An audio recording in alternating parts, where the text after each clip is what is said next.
The first episode of The Last of Us Season 2 just came out, and I'm quite split, to be honest. As we'll get into, there's some parts I really like and some big parts I'm not a huge fan of. Obviously, we knew this episode would just kind of lay the groundwork for the rest of the season, so I didn't expect a huge amount, but let's just get into it. So the episode opens with a flashback to the Season 1 finale, replaying the moment where Joel lies to Ellie about the Fireflies, swearing that they couldn't find a cure for the cordyceps infection. The scene transitions to Salt Lake City, where the surviving Fireflies, including Abby from the second game obviously, mourns their dead after Joel's rampage. Abby, who's sort of upset about the loss of her father, who was a Firefly doctor, vows to hunt Joel down and kill him. We cut to 5 years later. Joel and Ellie have settled down in Jackson, Wyoming, a survivor community. Joel works in construction and attends therapy with Gail, which is just... I'll get into that. Who harbours resentment because Joel killed her husband Eugene in an off-screen incident, which was not in the second game. I swear. I don't know why they've added that, but oh well. Ellie, who is now 19, seeks independence, training to fight and going on patrols with Dina, Isabel Merced, I think.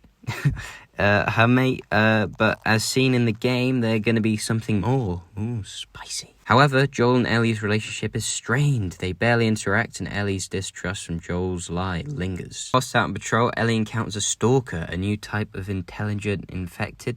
I think that's what it's called anyway, from what I've read. At a New Year's Eve dance, Ellie and Dina share a kiss. As I said, there'd be more.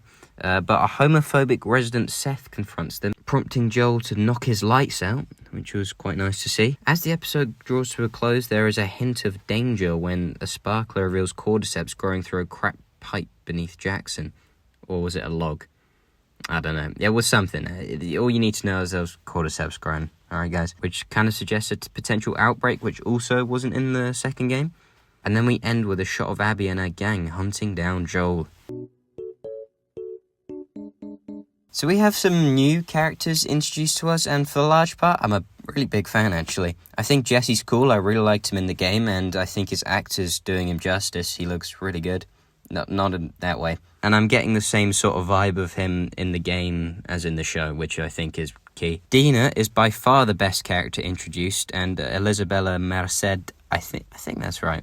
I'm trying to add that. Merced does an amazing job playing her. I think her chemistry with everyone around her is great, and I was really enjoying her character, and I'm looking forward to seeing her grow. Abby, we don't really see it all, so I'm gonna hold out on that one. I'm sure she'll do fine. I mean, I didn't really care for her in the game. I don't think most people did, but who knows? Anything can happen. And the psychiatrist, I'll get more into her. Not a fan, but I doubt we'll see much of her, to be honest. I think Pedro Pascal did a great job as Joel, and I think Bella Ramsey did a good job as Ellie last season, but she still doesn't really do it for me. Like, she just doesn't really seem like Ellie for me, and there are certain moments where the acting can seem off, but I'm sure she'll be fine as the season goes on. She just doesn't, I don't know, there's something missing.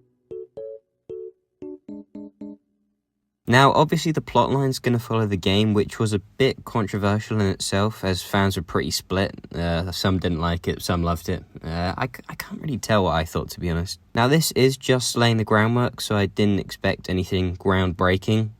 Pardon the pun. I'm glad Joel hasn't died yet, at least, because I'd like to see more from him. I'm fairly sure the events we saw are just before the second game starts, as you see Ellie and Dina kiss, which happens before the first game begins, because I'm fairly sure it was mentioned. Speaking of which, I really think their chemistry is great. Really like that, and I hope to see more as the show progresses. On the other hand, I'm not a big fan of Joel seeking therapy thing. It just seems really out of character for him, and I know the whole of Season 1 is him opening up, but that took a lot of trust and hard work, so I just couldn't see him doing that. But who knows, anything can happen, I guess. I also didn't like the psychiatrist, as I mentioned earlier. She just seemed a bit stupid, to be honest. Like, I guess she was drunk, but randomly bringing up how he hates Joel because of how he killed her husband just seemed weird. I don't know, the whole scene just felt strange to me. It just doesn't seem like that would happen. Let me know what you guys think. I did also really like the new introduction of the infected variant, the Stalker. I don't think we got that in the game, so it was pretty cool.